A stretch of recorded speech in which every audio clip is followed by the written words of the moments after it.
What's good with it? What's good with it? It's your boy Jay Taylor, Voices for the Voiceless. Good morning, peace and blessings. Hope you're having a great Tuesday. And as the title says, it's great news. It's great news. It's great news in the world today. You know what I'm saying? Before we get into that, man, we're getting back to the politics of things on this channel. Trying to step the commentary back up. Just been on a slight hiatus last week. Been pretty busy for me, so I want to make sure we stay focused. So we're gonna get back to it.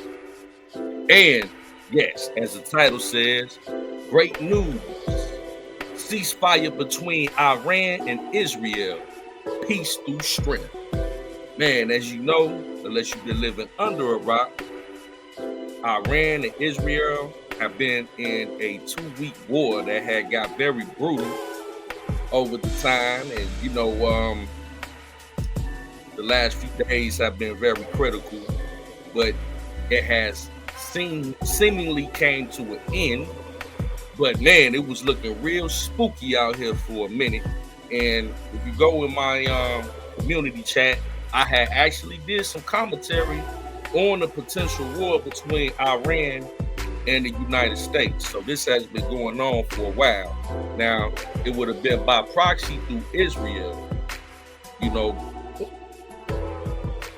But Iran has been a thorn in our side for a very long time. They had those radical group of pirate ships named the Houthis that were targeting American ships that were floating through the Mediterranean Sea and the Red Sea in the Middle East, bombing people. We just happen to be not the only ones, but there were several other nations that were affected by Iran. What you could consider, they kind of like in the Stone Age compared to how we live here in America. The way they do things and the way that they live is more primitive than how we are, meaning that we are a lot more advanced as far as civilization is concerned. So the way they do things is quite different. That's why Donald Trump was saying,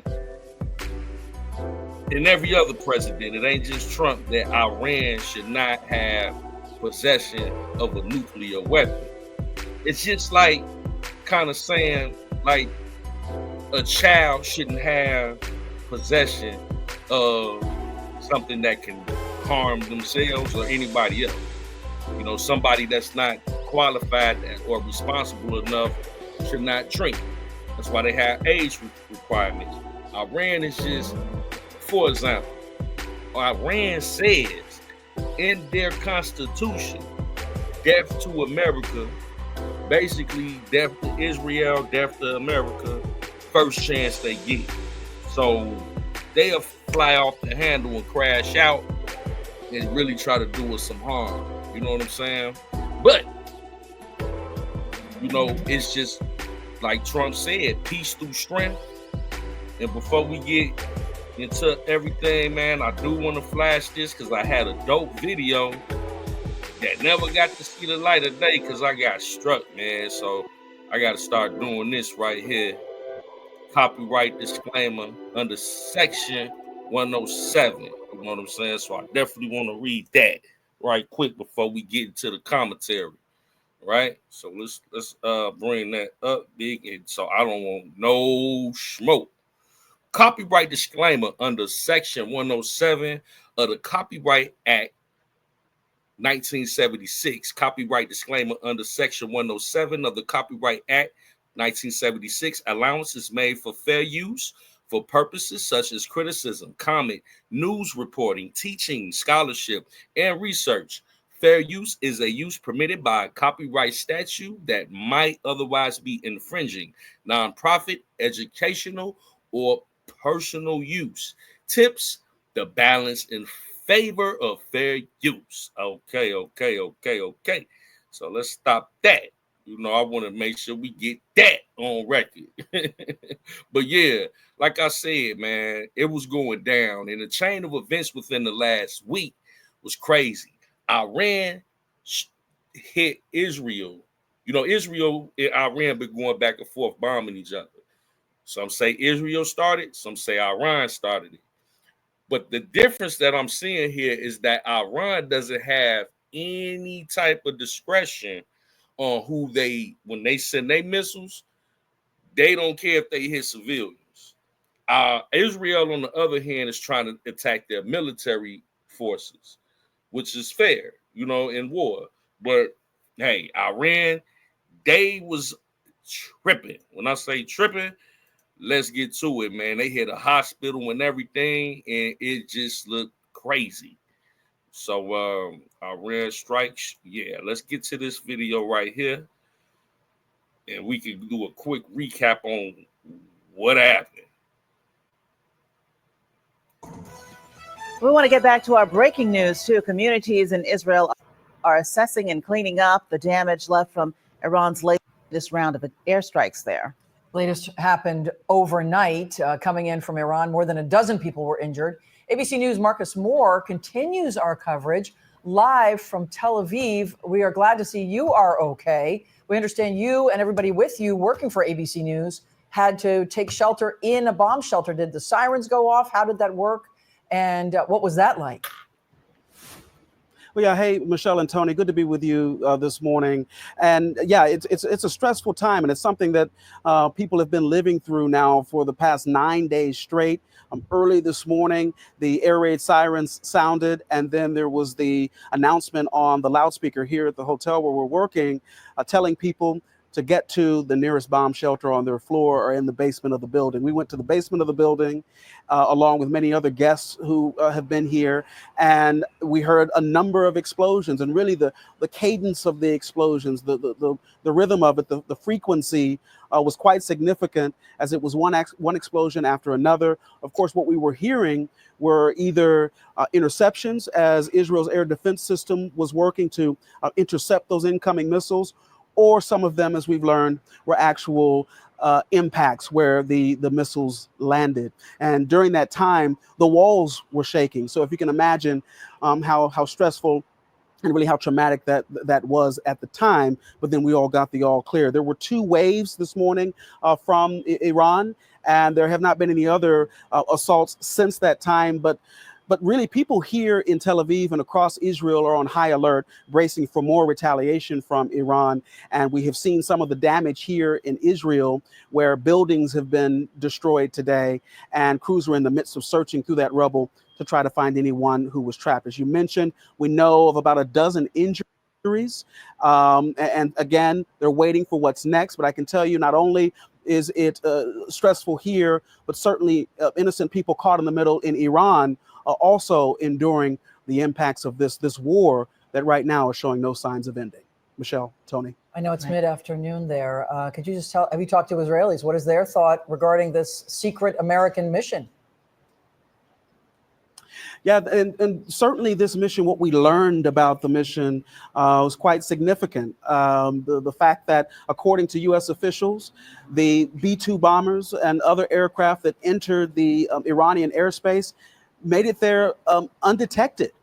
The Iranians did not scramble any of their fighter jets. Also, there was no surface to air missiles fired.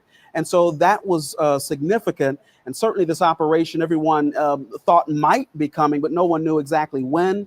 And it also involved a decoy, where some B-2 bombers were sent to Guam, to the west from Nob Noster, from Whiteman Air Force Base in Nob Noster, Missouri, while the bombers that were involved in the actual operation flew to the east. And this operation went by successfully, according to officials. And right now, they are working to determine exactly how much damage was done, particularly to the Fordo nuclear facility, this underground nuclear facility that the Israelis wanted to hit and that the U.S. ended up hitting overnight. So we'll wait to get the damage assessment, as everyone here certainly dealing with the shock of this entire ordeal, but also learning the news of this strike overnight.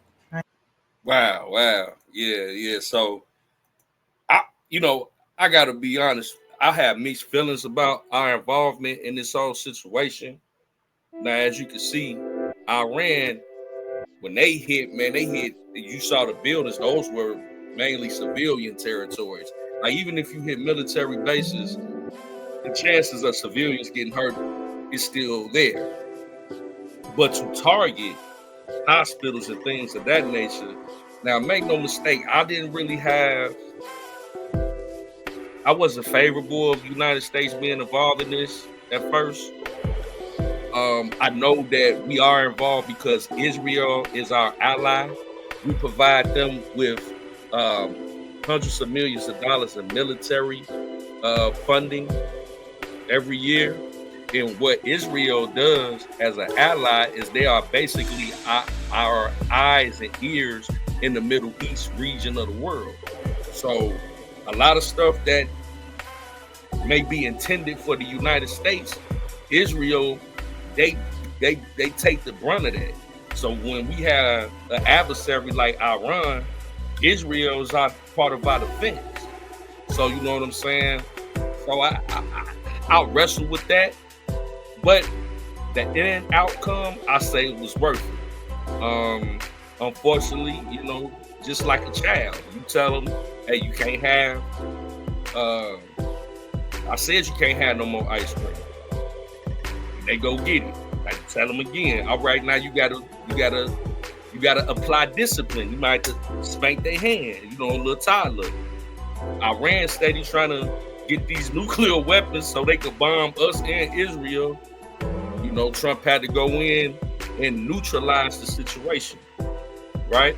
So as you heard, they put in the fighter jets, and our military is so advanced over Iran and basically the rest of the world that they didn't even know we were there. So they secured the airwaves in Iran right when they did that bombing in Israel, or those hospitals and things of that nature. So we snuck in and secured the airwaves in Iran with the military. So that was pretty strategic, right? Now, after Iran did that, you know, the U.S. did retaliate, and we, as a nation, bombed Iran's military bases. And this was such a strategic hit because they went directly at their military bases, which was underground in Iran, right? So I'm just giving you the events that kind of happened in order, chronologically. So we didn't bomb Iranian people. We bombed their military facilities, which disabled them from continuing to bomb Israel and try to bomb us. Masterful. So let's take a look at that.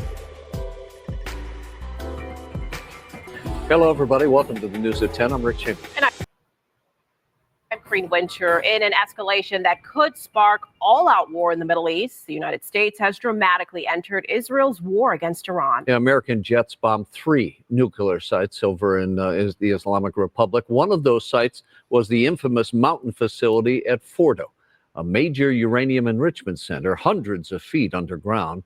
And in a speech to the nation, as you heard, President Trump said that all of the sites were, quote, completely and totally obliterated. We have live team coverage tonight. KTLA's Sarah Welsh is getting a local reaction to the strikes. But first, to Rachel Menitoff now from the KTLA News Center with details of the military action. Rachel.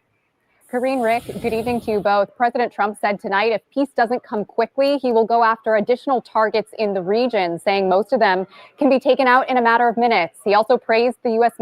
military as the only one in the world to be able to do what was done tonight. Tonight, I can report to the world that the strikes were a spectacular military success. President Trump addressing his decision to strike 3 of Iran's nuclear sites to prevent the country from building a nuclear bomb. He says Iran has repeatedly threatened to destroy Israel and says the U.S. completely obliterated its key nuclear nuclear enrichment centers, including the heavily fortified Fordo, a facility located 300 feet below the surface of the ground. The bomb used is tens of thousands of pounds and requires a special jet to deploy the weapon, equipment that only the U.S. possesses. More than a week ago, Israel launched a surprise attack on Iranian sites, and the country retaliated with a series of missile and drone strikes on Israeli infrastructure. Iran, the bully of the Middle East, must now make peace.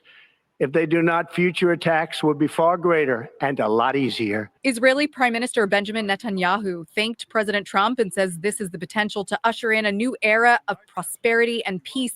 Now, this the Prime Minister of Israel, Netanyahu. You know, a lot of people, don't like Netanyahu. Me personally, I really didn't understand Trump's relationship with Netanyahu.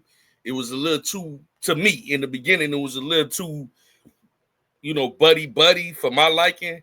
It kind of reminded me of Joe Biden and the dude from Ukraine that he kept giving all the money to lose in the war against Russia.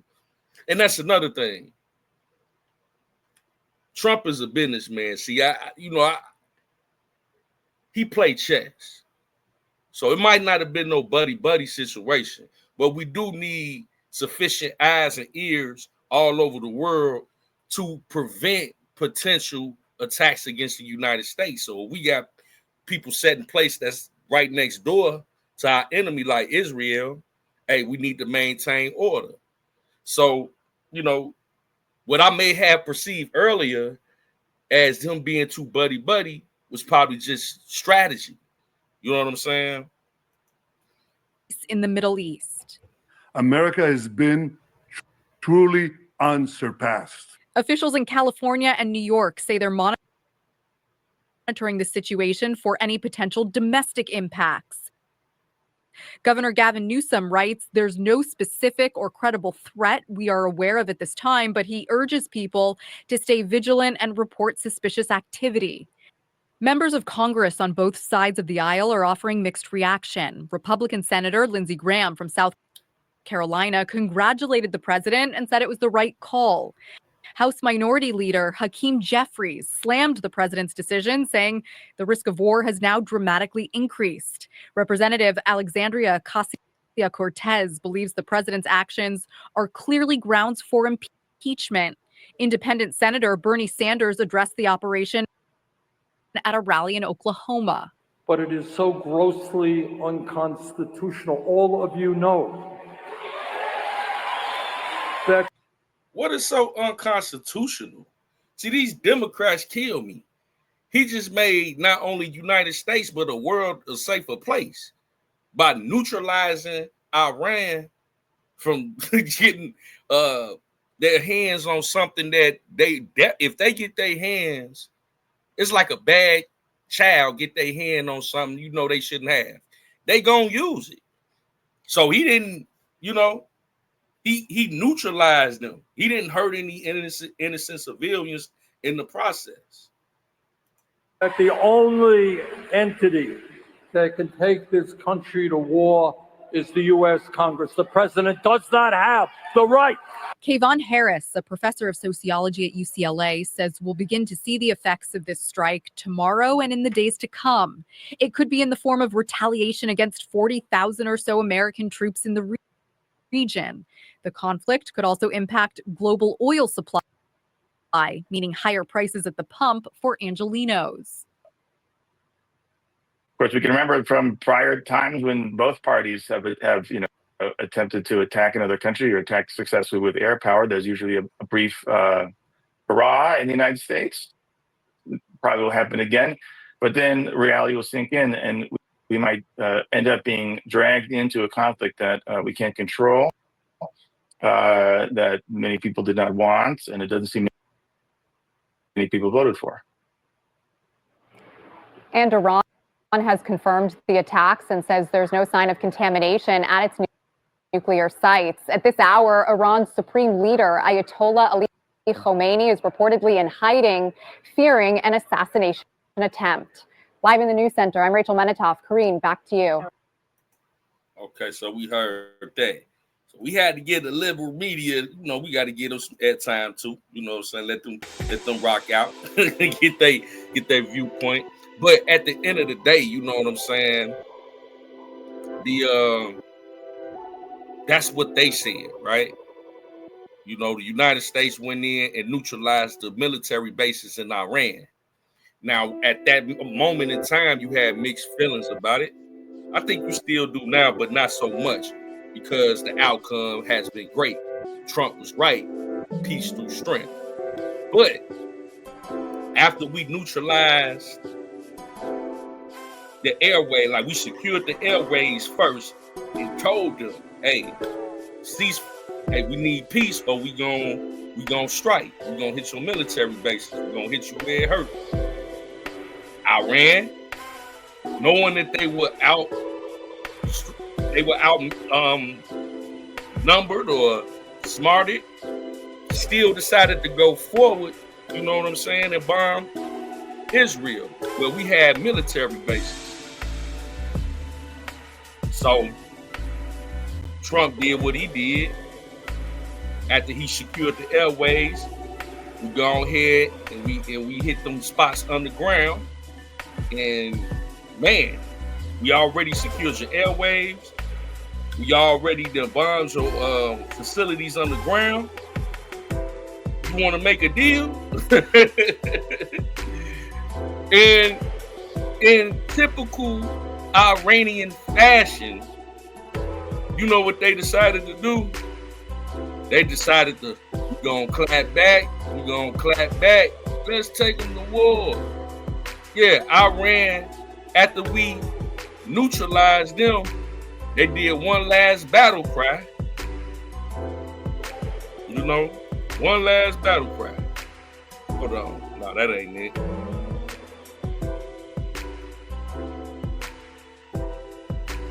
Oh, yeah, that was it. My bad. Let me bring that up.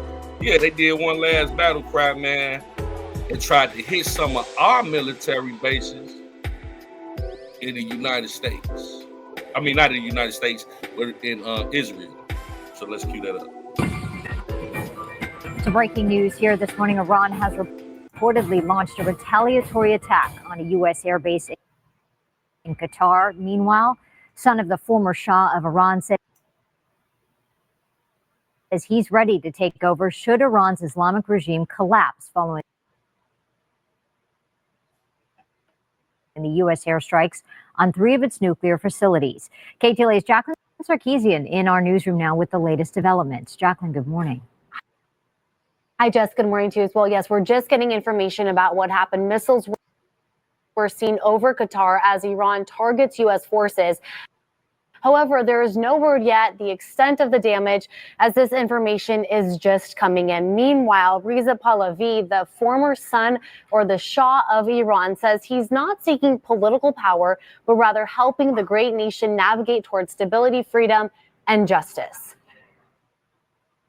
This regime is defeated, teetering on the edge of collapse, and must not be allowed to continue. I am here today to submit myself to my compatriots, to lead them down this road of peace and democratic transition.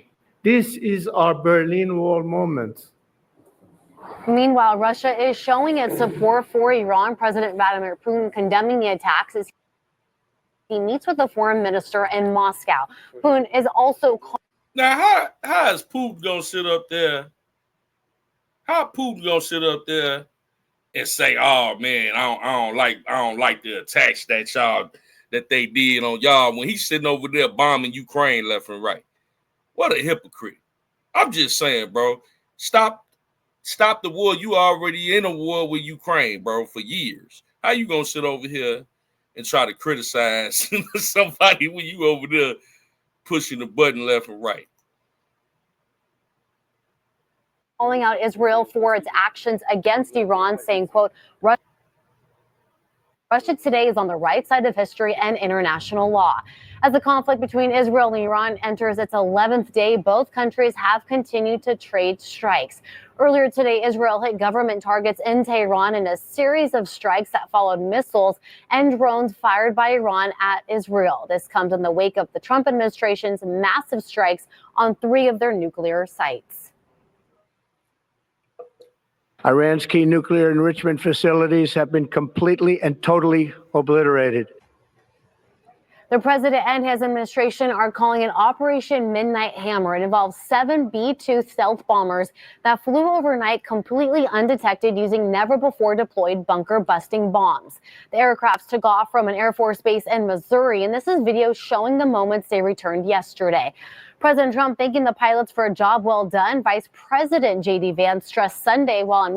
Man, no B-2 bombers is deadly, bro. Like, they fly into other territories and do not get detected on their maps. Like this B-2 bomber is totally camouflaged in the air, man. It's that, and it carries so many lethal bombs on it. It could go around the world about 5 times before it start to run out of gas.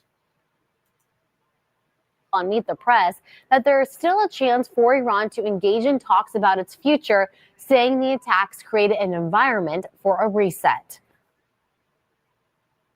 We have to step back a little bit, Kristen, and remind ourselves that we negotiated aggressively with the Iranians to try to find a peaceful settlement to this conflict. It was only when the president decided that the Iranians were not negotiating in good faith that he took this action. He didn't take it lightly, but I actually think it provides an opportunity to reset this relationship, reset these negotiations, and get us in a place where Iran can decide not to be a threat to its neighbors, not to be a threat to the United States. And if they're willing to do that, the United States is all ears. Peace through strength. That's peace through strength. Hey, you stop being a threat, and we won't be having to come through and bomb your military bases and all of that. But if you're going to continue to cause yourself on television, talk about, death to Israel, death to United States, and then you letting us know you trying to obtain nuclear weapons to attack us, what you expect the man to do? I'm just saying. But they did try to bomb our military bases, and it failed tremendously. They didn't even get nowhere. They might as well just shot in the dirt because they didn't even scratch the paint on none of the bases. So they return fire was empty. They are no match for our military. As of now, there's been no word yet from Iran's supreme leader, but Iranian military officials and members of parliament are vowing the U.S. will pay a price for its strikes, and we're seeing that now. Tehran also denounced the U.S. and Israel during an emergency UN Security Council meeting. We did hear several hours ago that President Trump is scheduled to meet with the national security team right now in the Oval Office. This comes as major U.S. cities like New York and Los Angeles stepping up security concerns over what Iran might do next. But once again, just getting word, Iran has attacked American forces stationed at the air base in Qatar. We'll have much more on this coming up. Reporting now from the newsroom, Jacqueline Sarkeesian. Yeah, so they go liberal media again. So basically, they tried to shoot some missiles at our military bases that are United States in Israel, failed miserably. You know what I'm saying? And as they failed miserably, they're out of options. They can't fight against it. So now they came to the table. You know what I'm saying? So I'm walking you down the chain of events. So now they want to have peace talks. And this is where great news, ceasefire between Iran and Israel. Peace through strength, baby. Peace through strength. We got to clap it up for Donald Trump. He played this to the T. I was doubting him. I ain't gonna lie. I was like, man, what is Trump doing? I didn't vote for this. I'm gonna be quiet. I'm gonna wait on to see it. And now I see the vision, man, and how he had to handle this situation. He handled it masterfully. because now everybody's coming to the table, including Israel and Iran. So, now we have a ceasefire after a 12-day war, and it's due to how Donald Trump handled the situation. We might not understand his tactics, but the man knows what he's doing. And after this, I think he's going to go down as one of the greatest presidents, if not the greatest president in the world. So, let's get to the good news here. And we got to go back to conservative media for the good news. Good evening, everyone, and welcome to the Ingram Angle. I'm Laura Ingram, my angle in moments. But first, tonight, we begin with major breaking news. It's a development that few thought was possible even a few days ago. But with President Trump in charge, we've seen time and time again, the so-called experts are proven wrong. President Trump says Israel and Iran have agreed to a full ceasefire taking effect in just a few hours. In a Truth Social post in the last hour, the president wrote, "Congratulations to everyone. There will be a complete and total ceasefire in approximately 6 hours from now, when Israel and Iran would have wound down and completed their in-progress final missions for 12 hours, at which point the war will be considered ended."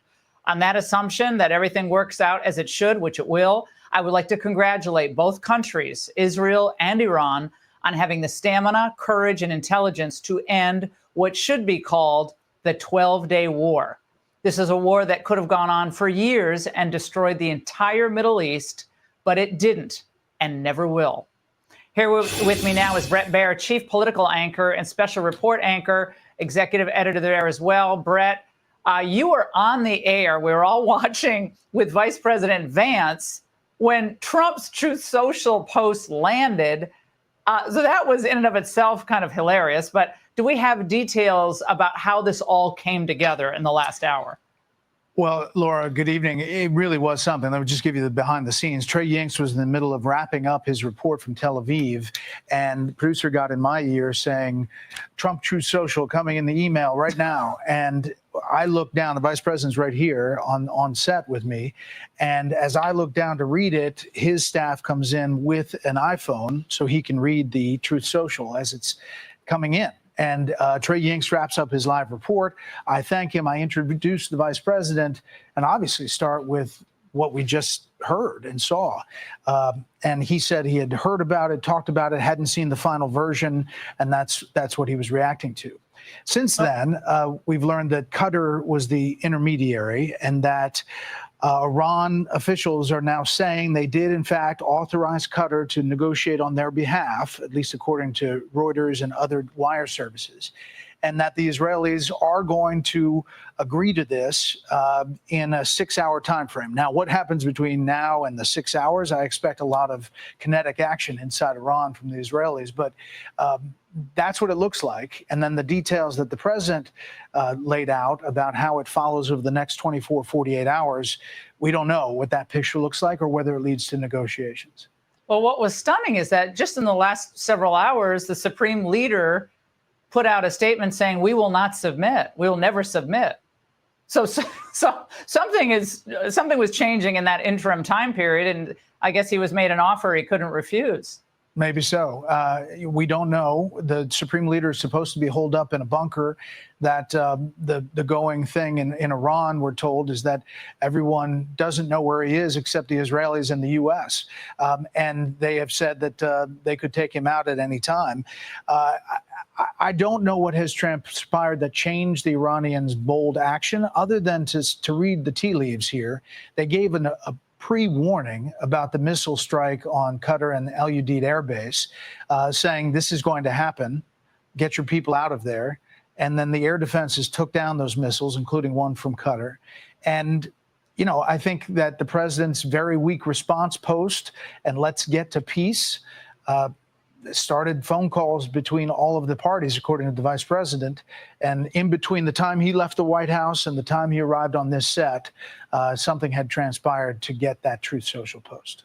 And the president even thanked Iran for the heads up, as you noted with Vance, which it all seemed like it was missile theater at some point. They gave them a chance to save face, shoot up a couple of, what looked like Roman candles. I mean, they were missiles, but and no damage was done as far as we understand on the ground. So you wonder why they even went through that exercise. But nevertheless, the president didn't choose to humiliate Iran in this moment, which I think that's classic Trump. He wants to give people a way out.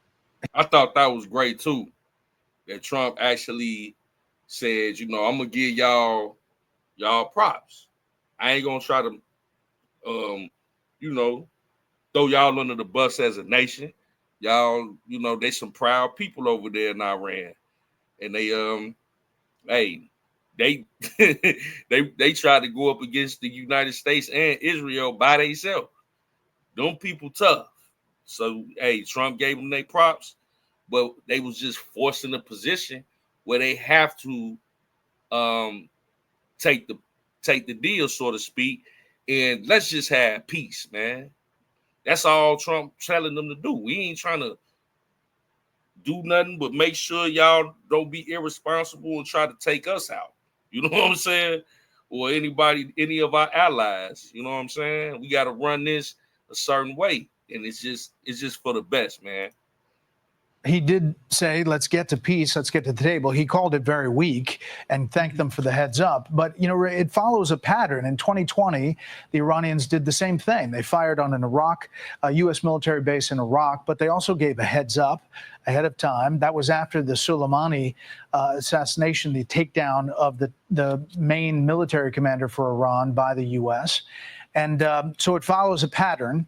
We'll see if this also follows a ceasefire, because as you know, the Israelis feel like they have a lot of superiority in the skies and they can take out targets at will. And they're on the cusp of making a big change to their existential threat. So it may be tough for them to agree to it, but I think the president is pushing. And Brett, although people don't want to be political in this moment, politics always enters the equation. We had an enormous amount of kind of nastiness across the political aisle over the last few days regarding the president's decision. So some Democrats were more, tepid about it, but others were basically very, very negative on what the president was doing. How do you see this moment playing out politically? I mean, John Fetterman was the only Democrat I saw very vocal in his support of the action. Others were either tepid or saying it was unconstitutional and he had to come to Congress first. I think a lot of those Democrats, if you look back at President Obama's actions in Lebanon, in Syria, they were not anywhere near as vocal about the congressional authorization issue back then. Yeah, man, we can stop that right there, because that's what been tripping me out about these Democrats on this issue. Shout out to Trump, shout out to his administration, shout out to Israel, and shout out to Iran. We came to an agreement. Great news, ceasefire between Iran and Israel, peace through strength. We had to apply a little pressure to get the result that we needed. You know what I'm saying? Because this war could have lasted years, and it's put to rest after 12 days, which is pretty impressive.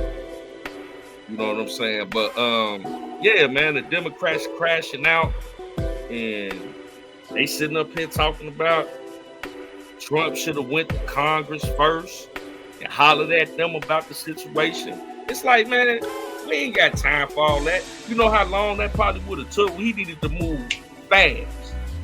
Trump quick on this, on this 1-2. I ain't even know what the man was doing. I was looking at Trump like, all right, now, you know what I'm saying? You starting to look like, Joe Biden #2 over here, man. You know what I'm saying? When it comes to this war stuff, right? You said no new wars, but this really wasn't that. This ain't no forever war. Now, what I will say is we all need to be careful, because when Joe Biden and them was in office, they had open borders. And with those open borders, I'm hearing it's like 700 people from Iran, 700 Iranians that's in this country, that was just let over here unvetted. So what they call that is sleeper cells. These could be people that you never know what they own. So we do need to be careful on a domestic level to make sure that we got our head on a swivel around here. Because they probably get an order from, the supreme leader over there in Iran, if you know what I mean. So just be careful. Be aware of large crowds. I mean, it is a very heightened situation right now. But yeah, man, back to these Democrats. And I got a clip here. You know, like Trump got to go holler at them before he make an executive order on the military level is insanity. You know? So we got Jasmine Crockett, man. Let's see how they crashing out about this situation. And Trump sitting over here making ceasefires happen. And you got people like Jasmine Crockett out here complaining. Somebody he need to be in live stream. Here, you've got to check this out because it's mind-blowing. I go back in on Monday. You could have hollered at us on Monday. If you truly felt like there was something, like there is nothing that they will say that will make me believe that this action needed to take place, and it needed to take place without the consultation of the Congress. What? Why would he go talk to y'all? He need to go sit in Congress. Y'all got to take all these votes. Next thing you know, Iran and blew us up. You know what I'm saying? It just don't make no sense. But when they didn't have this same, see these Democrats like Jasmine Crockett right here, they didn't have this same smoke when Obama did it, when Joe Biden, because every president did strikes on different countries for different reasons. They didn't go to Congress and ask for their permission. We voted this man to be the president for a reason. Like, it's just certain things he don't need y'all because he don't need your opinion on. All right. Give me one more. How can the Senate be involved and make them accountable for what they're doing? I mean, listen, y'all was talking about accountability. The systems have broken down. The systems have broken down because people have legitimately decided that they would rather serve him than serve the people that put them into office. Like, I don't really have any good answers for you, except for the fact that legitimately everything that he does is against the law. Like, he just breaks the law. You see why these Democrats are so dang on delusional? He broke the law. This lady sit here and say the man broke the law. He just basically saved not only the United States, but a whole bunch of other countries. Because the Democratic Party, make no mistake, gave Iran all that money to start building up their military for them to have the potential to get a nuclear weapon. So for you to sit here and say all of that, like he breaking the law, did they not break the law when they were aiding and assisting Iran to get all this military, all these bases together? Because they wasn't having that until, the Democrats like Obama and them gave them all that money to do so. And they trying to bomb. They sit up there and tell you death to the United States. That's what they say. Part of their constitution is take out the United States first chance we get. I'm just saying. And they was giving them people money. I'm gonna shut up. Let me just, because that just bothers me, man. That y'all coming at Trump when y'all didn't come at no other president for making decisions like that. Oh, and I know that there are some people that think that I just say this stuff because I'm a Democrat, and I can tell you I have my own issues with my own party. I'm not saying these things because I'm a Democrat. I'm saying these things because I am a Black woman in America who just happens to be educated enough to know what the law is. And I can tell you that while some people want to disparage my credibility and act as if I don't know what I'm talking about, I can absolutely guarantee to you that if you Google war and authority and constitution, you're going to see Congress. And this thing that's on my chest tells you that I am a member of Congress. I don't really know. And the big so Trump supposed to sit up here and talk to people like this before he make a move on a military level. You know what I'm saying? He supposed to stop everything. Oh yeah, let me see what you think, Jasmine Crockett. While you sitting up there talking about, yeah, I got this, I'm part of Congress, you know, that's cute.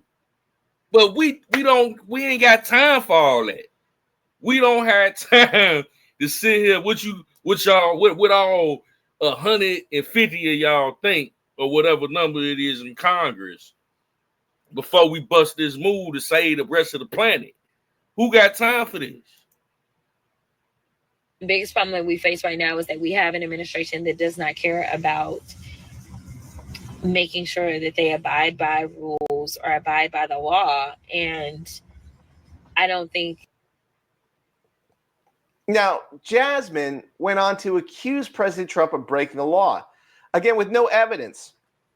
And she's blamed this on her being a black woman in America who is educated enough to know what the law is. But here's the truth bomb. Trump did inform congressional leaders prior to the operation, including Democrat Senator and the leader of the Senate for the minority, Chuck Schumer. In fact, Schumer was briefed shortly before the strike and had no objections at the time. So what is Crockett rambling about? That Trump didn't call her personally? This is the same Jasmine Crockett who made headlines last year with her bizarre outbursts during House hearings, snapping at colleagues, melting down over Trump policies, and even being accused of just absolute recklessness and unprofessional behavior. Now, let's be honest. If you're demanding to be hollered at before a military strike, you probably weren't on the need-to-know list to begin with. Exactly. We can stop that right there, man. Trump should have hollered at me before he did all that, man. Before he saved the planet. Man, what are you talking about?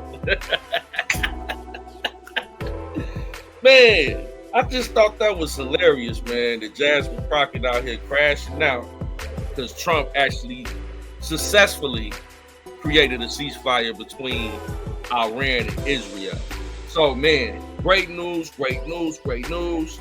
You know, this was something that could have really spiraled out of control. It was looking pretty spooky for a while. I was questioning Donald Trump. I ain't gonna lie. I'm like, all right now, bro. Like, I'm gonna have to open up the platform, and I got some questions. But I said, nah. I talked to my sis Mika. She was telling me, she's like, Donald Trump he a chess player. You know what I'm saying? Let him cook. And man, that man, he ain't only cook. He cooked fast and quick. He got some quick results, man. And right now, Iran and Israel are in a better position, and we are as well. So in conclusion, the president is the president for a reason. You know what I'm saying? To make those type of decisions. I think it's disingenuous for people like Jasmine Crockett, other politicians, to try to say he needs to get an okay from them before he busts a move like that. You know, we need to show some unification, especially when we take in a W as a nation. It should be a bipartisan situation. When we win, we winning. Democrats, they even whining when we win. It's like, dog, just take the W, man. It's a win for the whole country. But yeah, man, what say you? Leave it in the comment section. It's your boy Jay Taylor, and hope you enjoyed this video. And until the next time, we love y'all. Have a great day. We'll speak to you soon. Peace and blessings.